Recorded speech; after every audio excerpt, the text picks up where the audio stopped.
Amém. Você pode se assentar, meu amado. Que bênção ter você aqui nesta noite. Eu tenho certeza que, assim como eu, você já está sendo muito abençoado nesta noite. Amém? Nós estamos na série Um Só Coração no Cuidado, e hoje nós vamos falar de um tema muito importante, um tema muito interessante e um tema que não é muito simples de se falar, que é o cuidado de Deus no sofrimento. O cuidado de Deus no sofrimento. E eu peço que você localize na sua Bíblia o livro de Jó. Nós vamos ler o capítulo 42 do livro de Jó. O livro de Jó fica logo antes do livro dos Salmos. Então, se você achar o livro dos Salmos, volta a um livro, você vai estar no livro de Jó. Nós vamos ler o último capítulo, capítulo 42.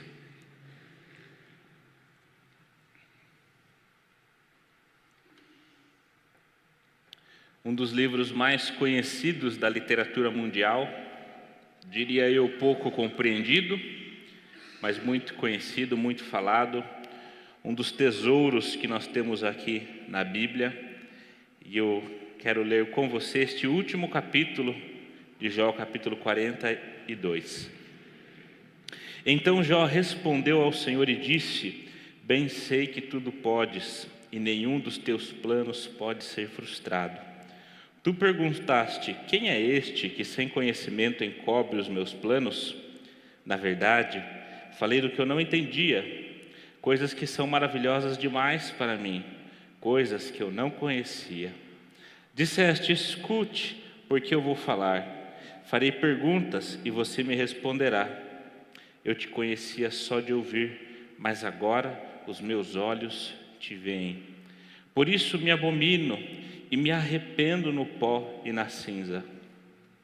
Depois que o Senhor falou estas palavras a Jó, o Senhor disse também a Elifaz, o temanita: a minha ira se acendeu contra você e contra os seus dois amigos, porque vocês não falaram a meu respeito o que é reto, como o meu servo Jó falou. Agora peguem 7 novilhos e 7 carneiros e vão até o meu servo Jó, e ofereçam holocaustos em favor de vocês.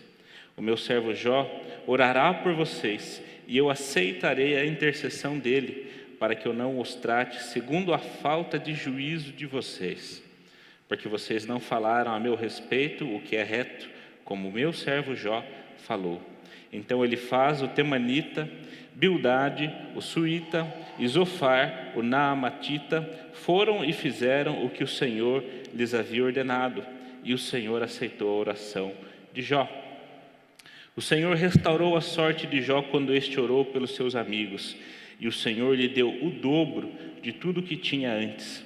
Então vieram a ele todos os seus irmãos, todas as suas irmãs e todos os que o haviam conhecido antes, e comeram com ele em sua casa, e se condoeram dele e o consolaram por todo o mal que o Senhor tinha enviado sobre ele, e cada um lhe deu dinheiro e um anel de ouro. O Senhor abençoou o último estado de Jó mais do que o primeiro. Ele veio a ter 14.000 ovelhas, 6.000 camelos, 1.000 juntas de bois e 1.000 jumentas. Também teve outros 7 filhos e 3 filhas. A primeira filha deu o nome de Gemima, a segunda chamou Késia e a terceira Querem Apuc. Em toda aquela terra não havia mulheres tão bonitas como as filhas de Jó, e seu pai lhes deu herança entre os seus irmãos.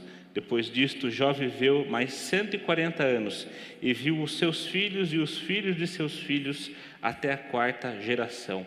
E assim Jó morreu após uma longa velhice. Palavra do Senhor. Amém? O cuidado de Deus no sofrimento. Existe uma grande questão na humanidade chamada o problema do mal. E o problema do mal na filosofia e na teologia tem um nome que se chama teodiceia. Teodiceia significa literalmente a justiça de Deus. Como podemos entender a justiça de Deus? Existe a justiça de Deus? E a Teodiceia trata com uma grande questão: se Deus é bom e Deus é onipotente, onipotente, todo-poderoso, por que o mal existe? A Teodiceia destrincha essa pergunta da seguinte forma: o mal existe, o mal é uma realidade e ninguém pode negar que o mal existe. A pergunta é: Deus pode e quer acabar com o mal? E algumas respostas que nós podemos dar a essa pergunta: Deus pode acabar com o mal, mas Deus não quer acabar com o mal. Nesse caso, Deus não seria todo bondoso. Podemos responder: na verdade, Deus quer acabar com o mal, mas Ele não pode acabar com o mal. Nesse caso, Deus não seria onipotente.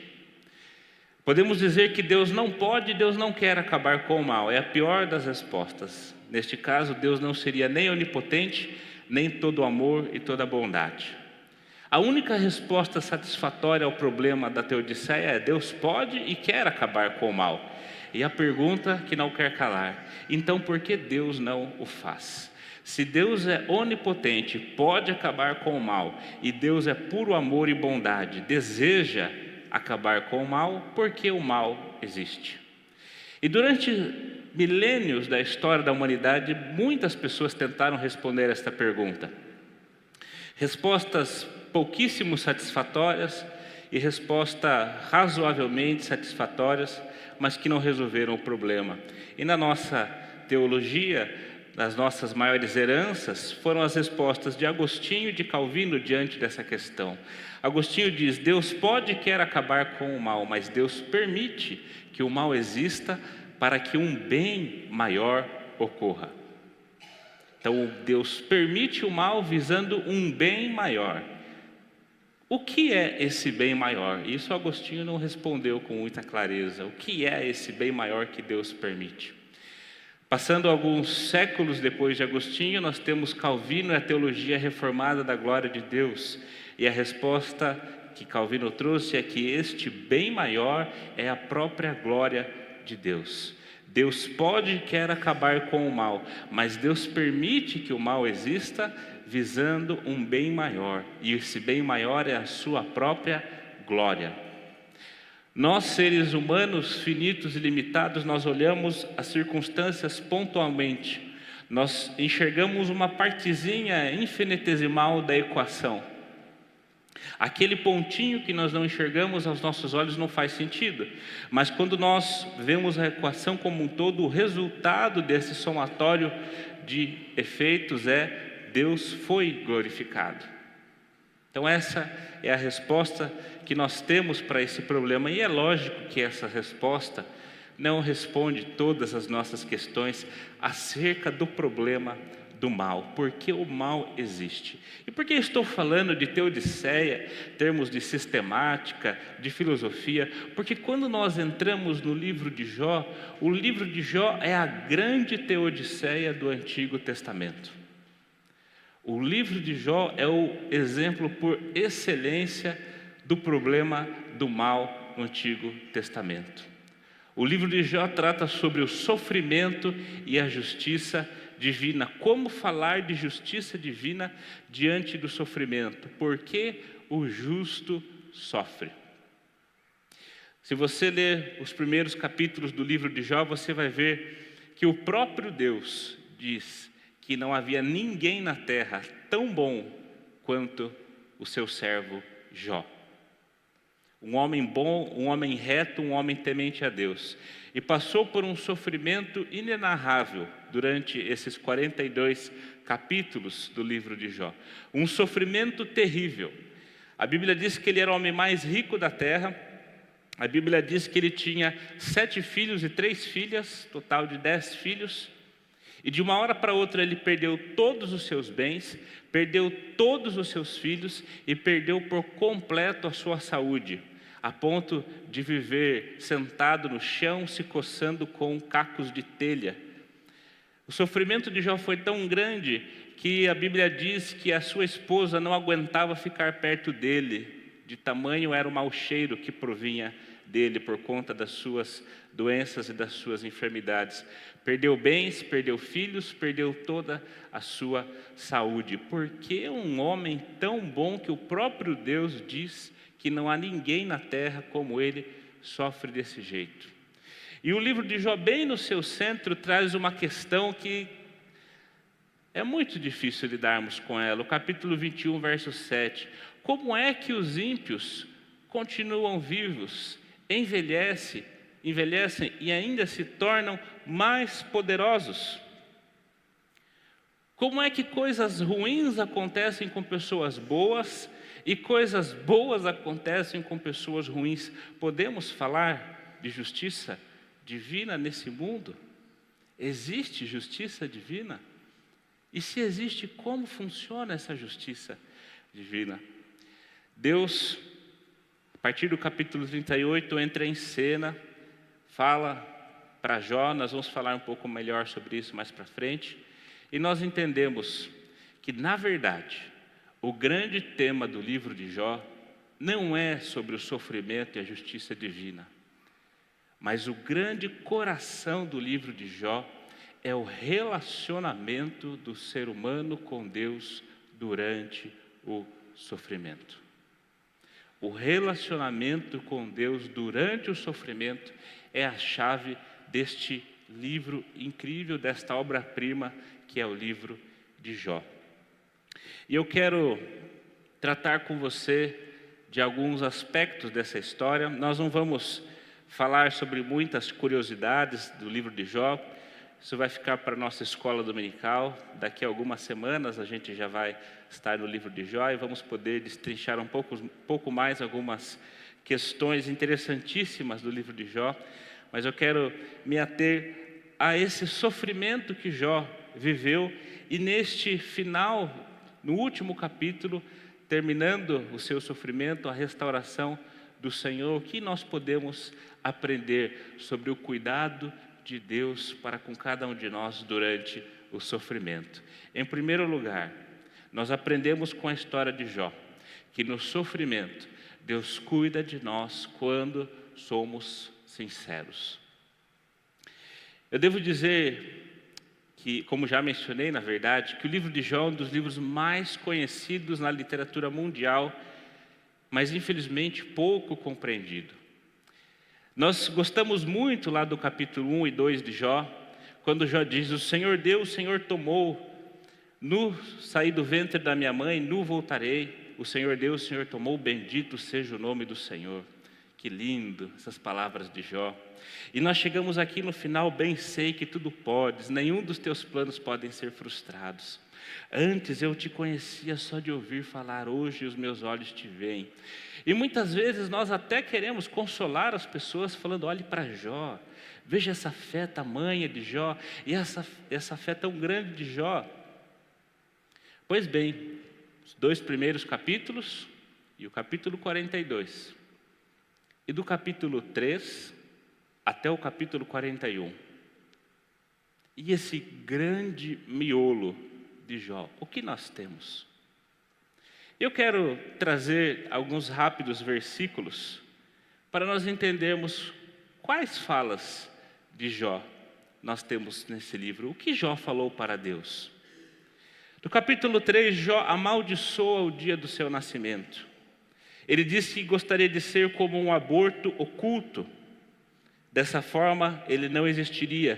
Queria ser como uma criança que nunca viera à luz. No capítulo 9, dos versos 20 a 22, Jó diz assim: ainda que eu seja justo, a minha boca me condenará. Embora eu seja íntegro, ele me declarará culpado, ele que é em Deus. Eu sou íntegro, mas não me importo comigo, não faço caso da minha vida. Para mim tudo é a mesma coisa, por isso digo, ele destrói tanto os íntegros como os perversos. Jó falando que Deus destrói tanto os íntegros como os perversos.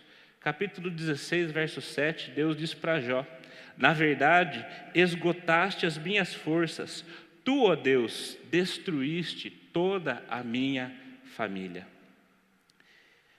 Ainda no capítulo 16, versos 16 e 17.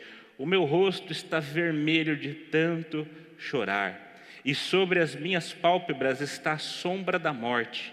Embora não haja violência nas minhas mãos, e seja pura a minha oração.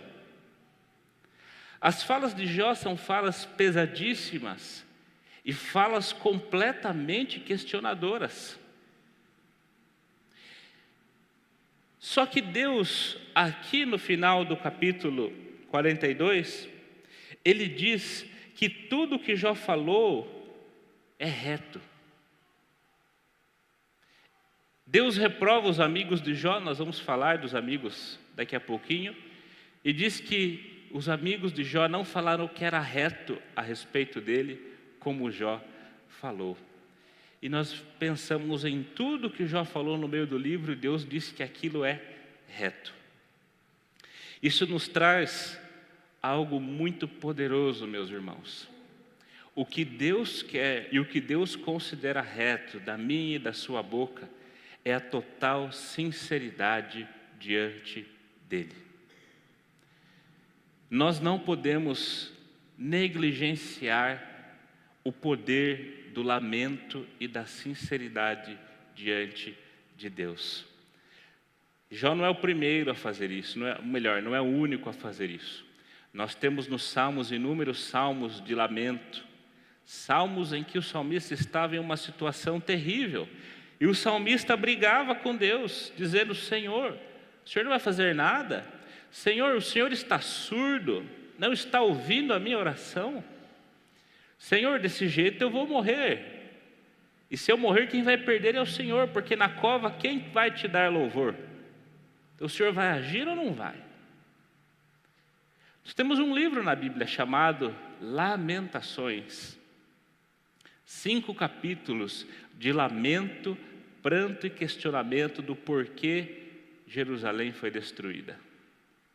Diante da dor e do sofrimento, uma das formas pelas quais Deus cuida de cada um de nós é quando nós vamos em oração a Ele com palavras absolutamente sinceras.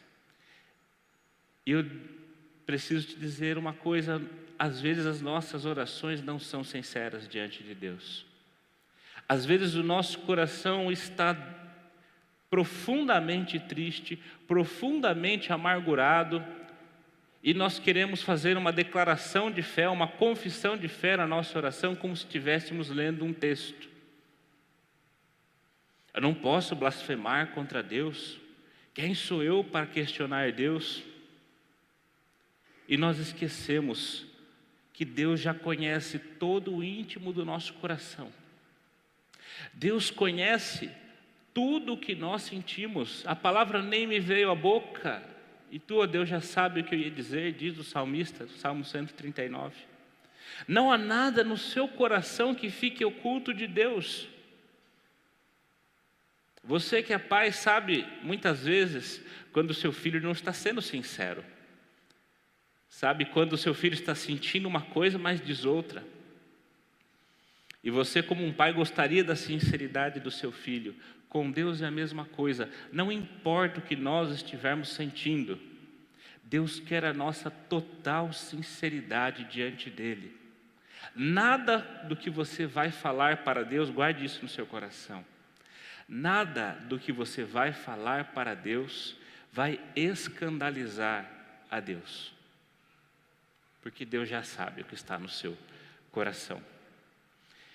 E olha o que Jó diz: tu perguntaste, quem é este que sem conhecimento encobre os meus planos? Na verdade, falei do que eu não entendia, coisas que são maravilhosas demais para mim, coisas que eu não conhecia. Amados, no lamento e nas palavras sinceras, nós vamos errar. Nós vamos falar coisas que não entendemos, nós vamos falar coisas que não conhecemos. E Deus chega para Jó no capítulo 38, e Deus faz 70 perguntas para Jó. Perguntas do tipo: onde você estava quando eu lancei os fundamentos do mundo? Onde você estava quando eu calculei como as ondas do mar iam se mexer? Onde você estava? Já que você é todo sabido, já que você é o justo, cheio de questionamentos, explique para mim. Onde você estava quando eu pintei as luzes e as estrelas do céu? Onde você estava, seu sabichão?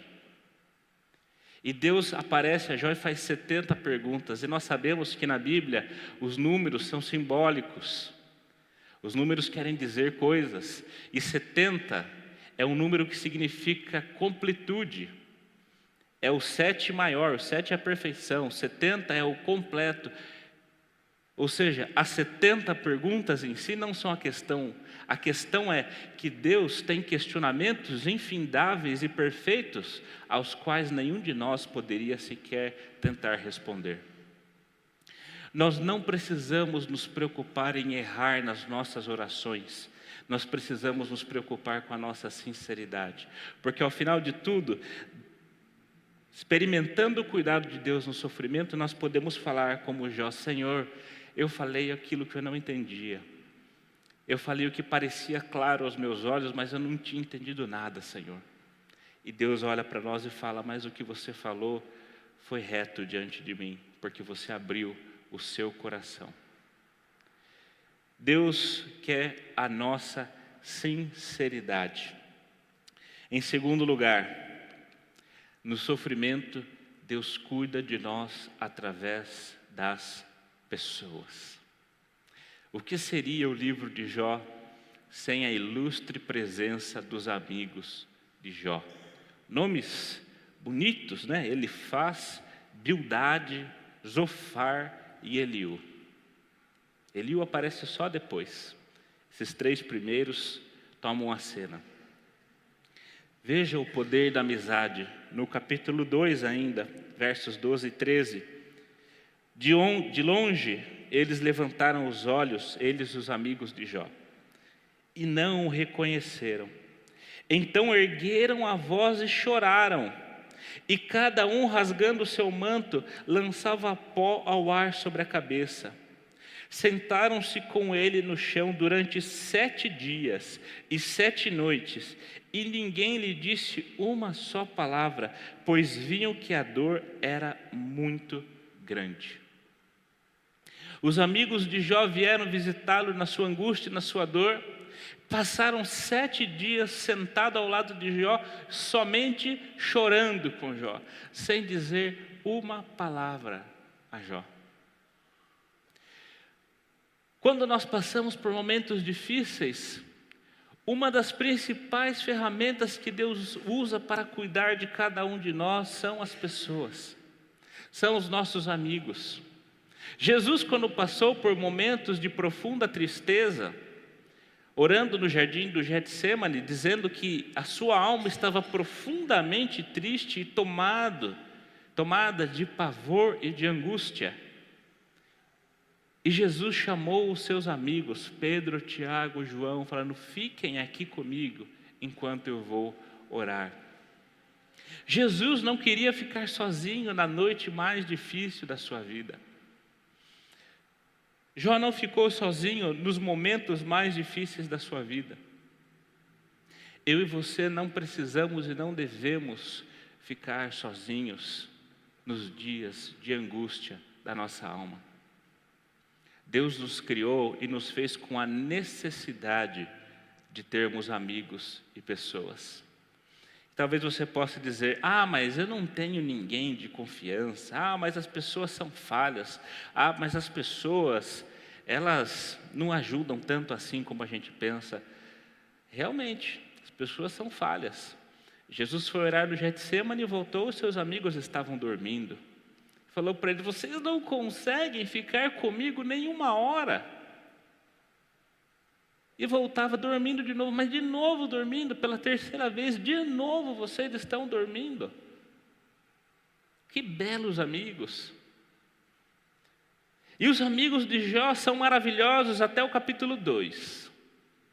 A partir do 3 até o 37, como pisaram na bola esses amigos.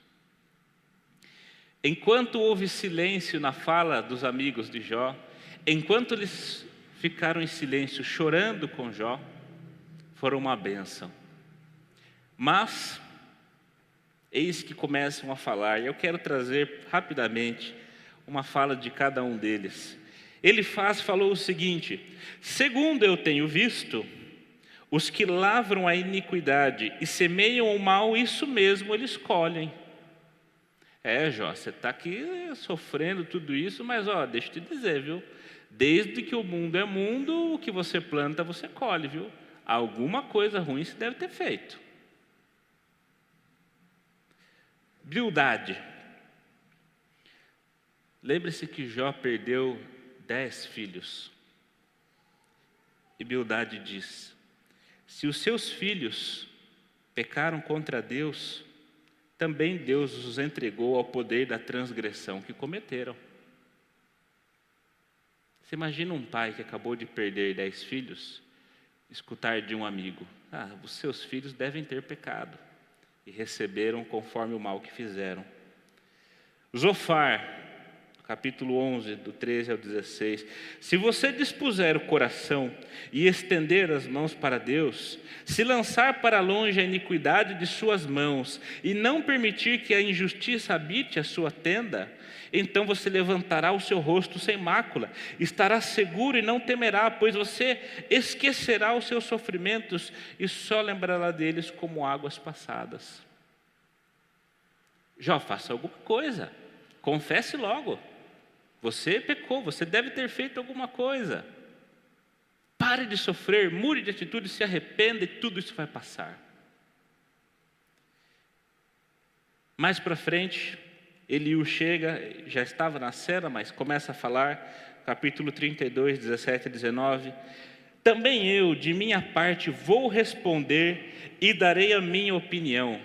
Alguém já disse, que se a opinião fosse boa, seria cobrada, Porque tenho muito o que falar e o meu espírito me constrange, mas a gente tem uma vontade de falar que a gente não se aguenta.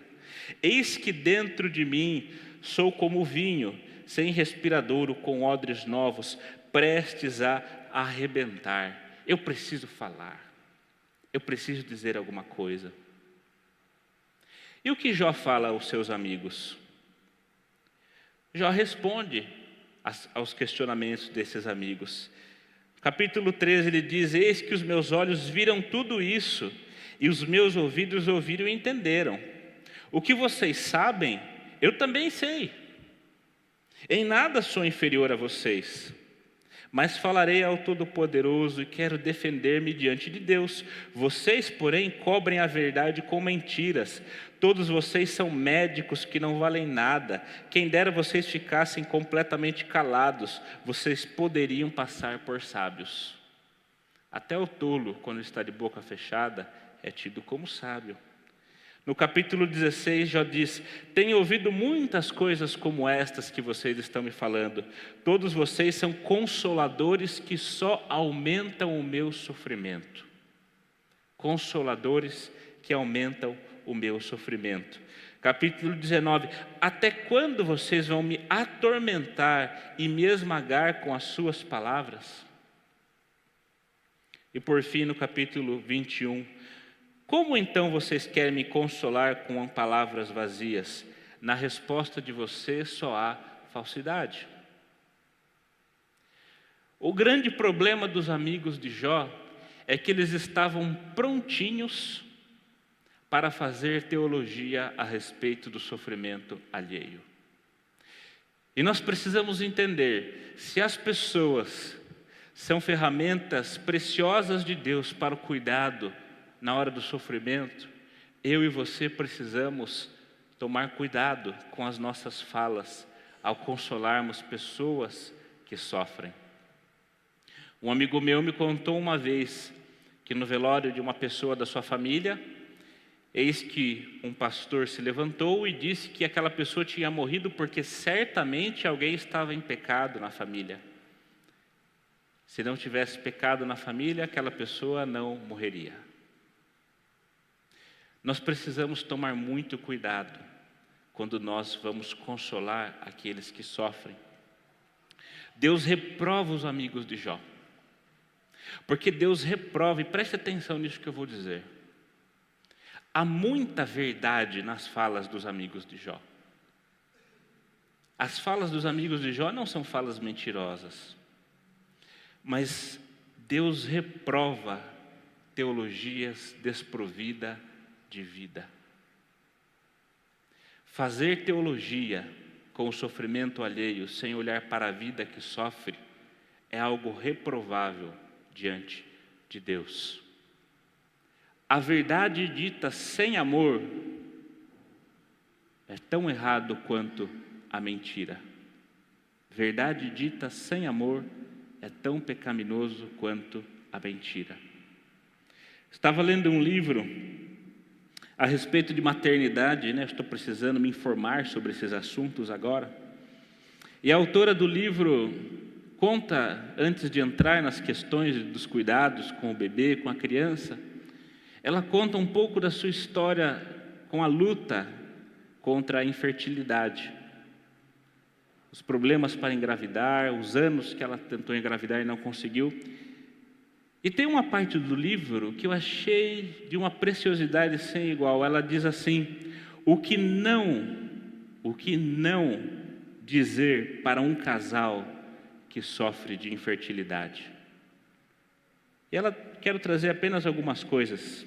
O que não dizer para um casal que sofre de infertilidade? Relaxa, quando vocês menos esperarem, a gravidez vem.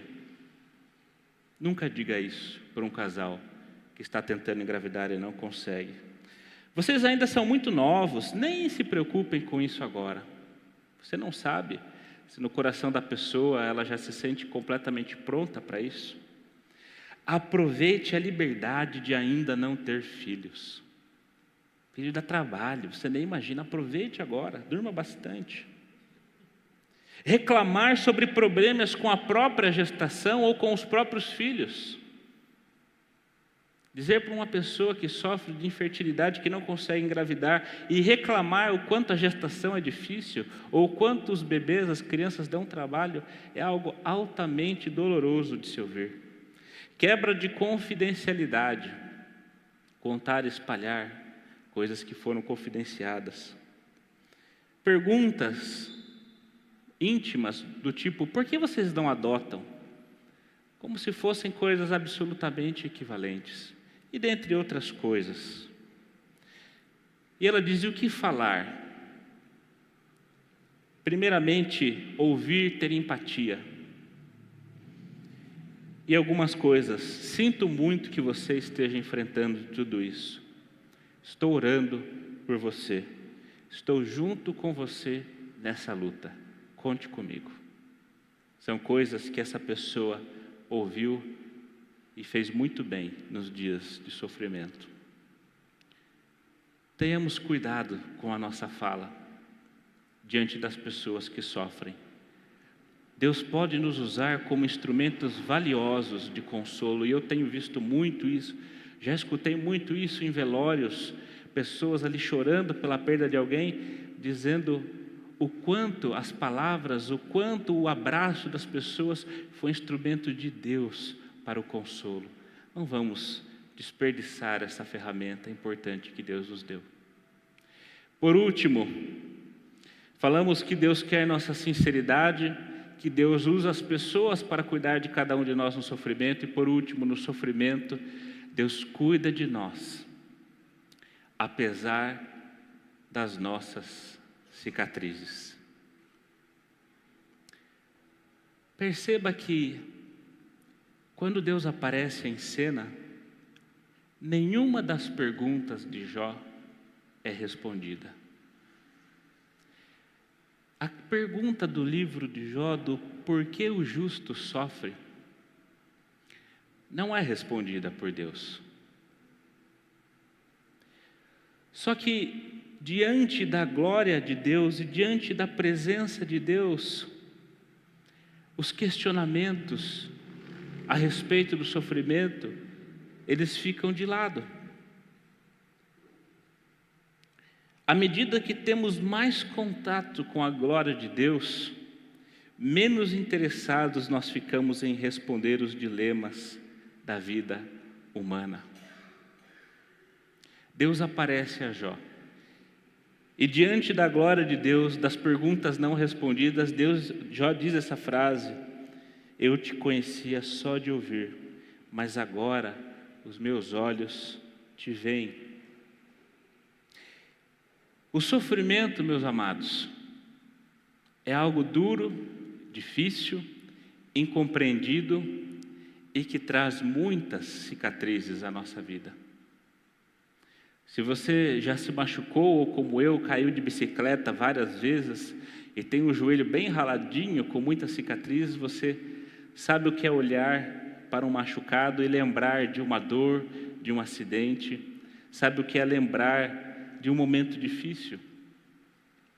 E eu tenho para mim que todos esses 30 e poucos capítulos que nós vemos o sofrimento incessante de Jó, 40 capítulos na verdade, incessante de Jó, é algo que trouxe profundas cicatrizes a ele.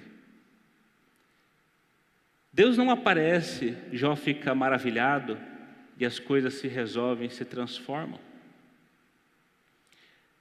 Algumas perdas que nós temos, nós precisamos aprender a viver com elas pelo resto da nossa vida. Algumas marcas que nós temos vão nos acompanhar pelo resto de nossa vida. Isso não significa que nós não vamos viver bem, que nós não vamos ser felizes. Isso significa que nós nos tornamos mais fortes, mais resilientes, mas que existem certos lugares na nossa alma e no nosso coração que vão continuar sensíveis. Nós vemos aqui na restauração de Jó que Deus deu tudo em dobro para Jó.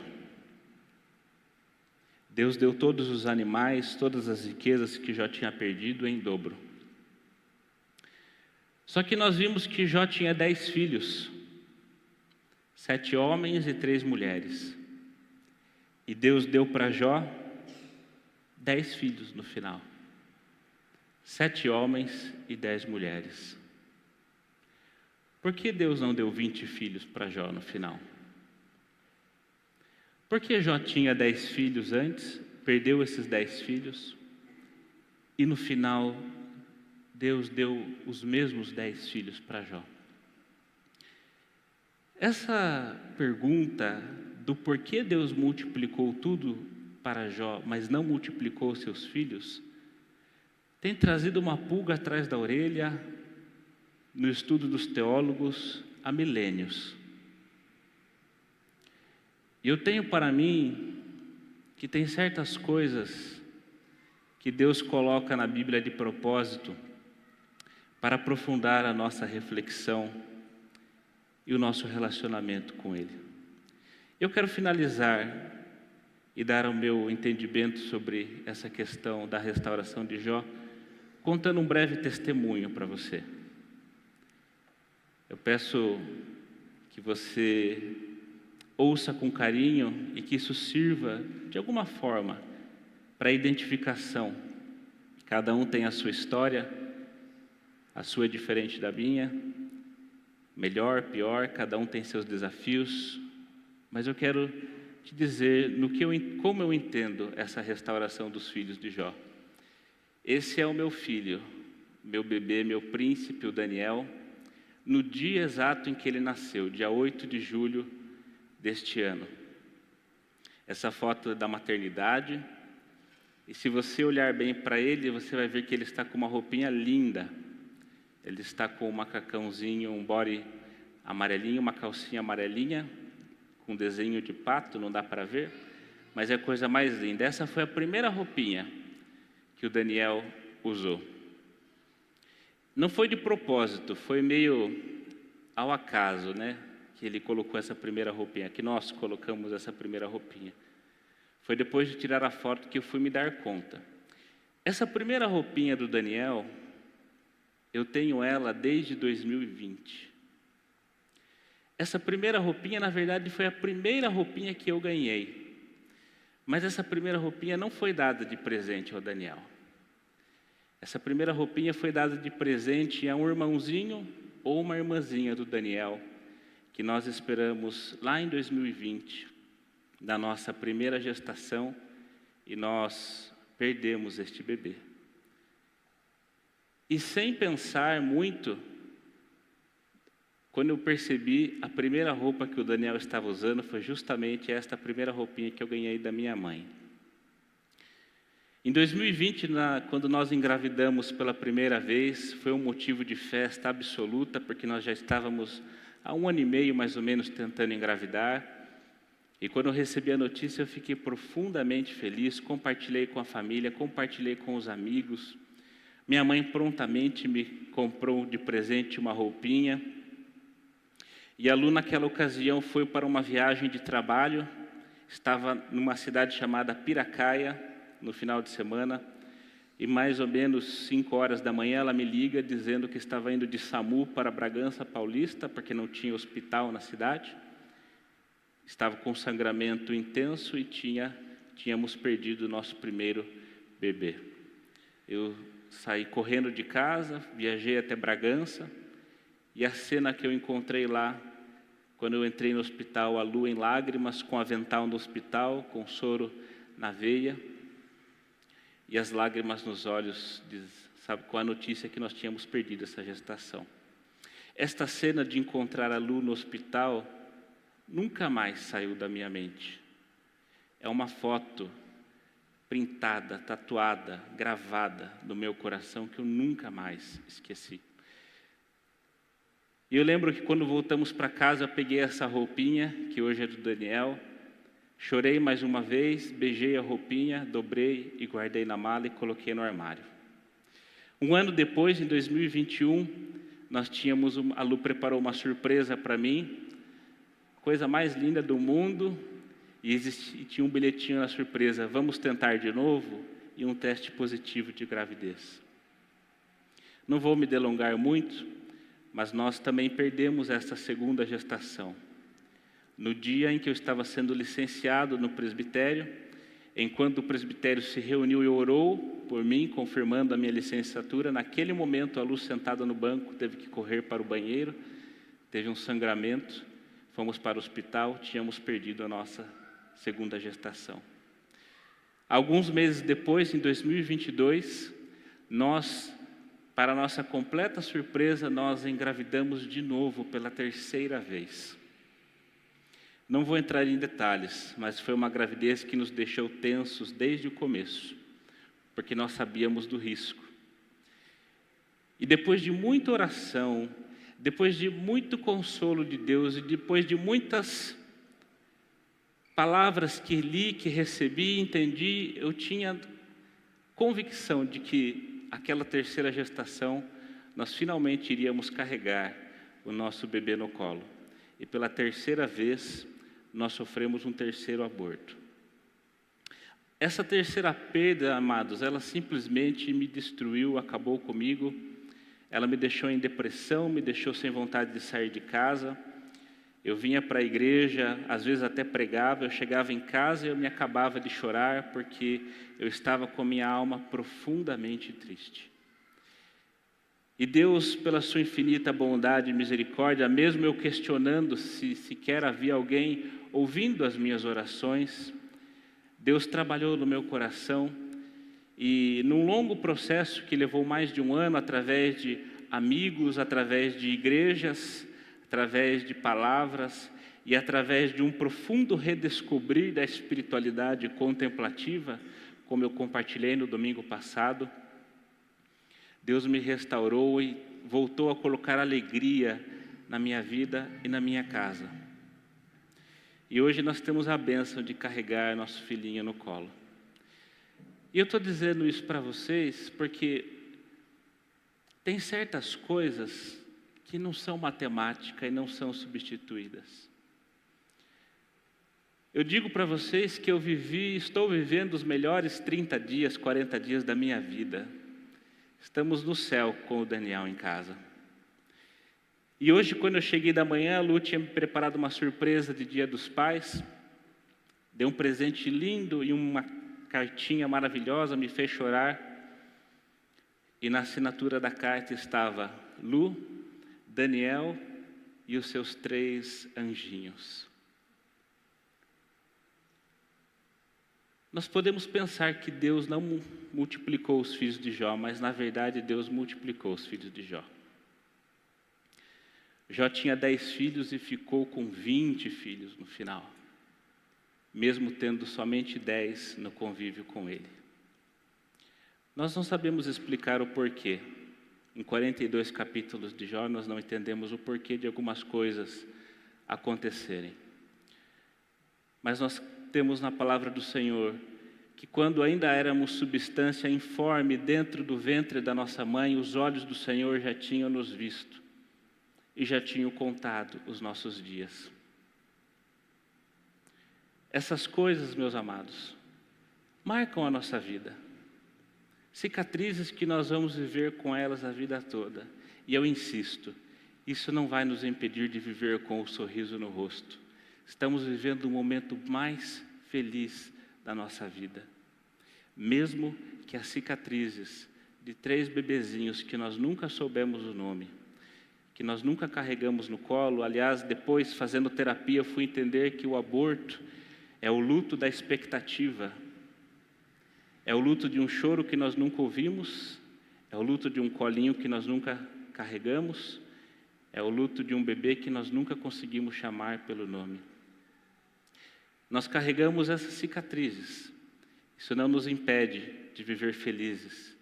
E essas cicatrizes foram fundamentais para o nosso relacionamento com Deus se aprofundar e podemos dizer, antes nós o conhecíamos apenas de ouvir falar, hoje os nossos olhos veem o Senhor.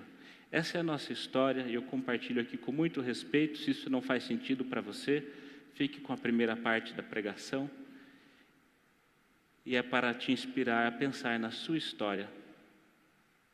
Quais cicatrizes você tem andado?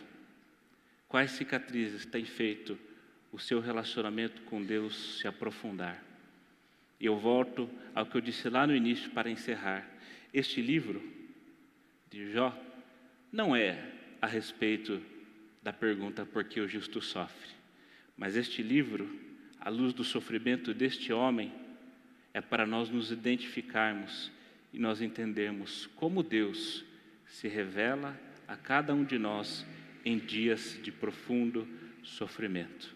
Que Deus te abençoe e que o cuidado de Deus continue abundantemente na sua vida em dias de sofrimento. Eu quero orar com você mais uma vez. Ó Deus, nós pedimos que o Senhor, com a sua infinita graça e misericórdia, assista a cada um de nós aqui, Senhor. Que em dias de sofrimento, que em dias de profunda angústia, o Senhor encontre em cada um de nós pessoas sinceras, que vão até o Senhor com o coração transparente e que dizem ao Senhor o mais profundo, a mais profunda dor da nossa alma. Pedimos que em dias de sofrimento o Senhor nos abençoe com amigos, com pessoas que se alegram com os que se alegram, mas também que choram com os que choram. Faz de cada um de nós, Deus, amigos que saibam consolar aqueles que choram. E, ó Deus, mesmo com as cicatrizes que o sofrimento nos deixa, Senhor, que nós possamos olhar para as cicatrizes do sofrimento e ver, sentir e perceber o Senhor conosco em cada momento difícil da nossa vida. Que possamos aprender, Pai, que cada um aqui, com cada história, com cada particularidade, saiba, Senhor, viver com essas cicatrizes, com um sorriso no rosto, mas sem negligenciar também as lágrimas nos olhos. Porque sabemos que bem-aventurados os que choram, porque serão consolados. Obrigado, a Deus, pelo teu consolo, pelo teu cuidado em meio ao sofrimento, em nome de Jesus. Amém.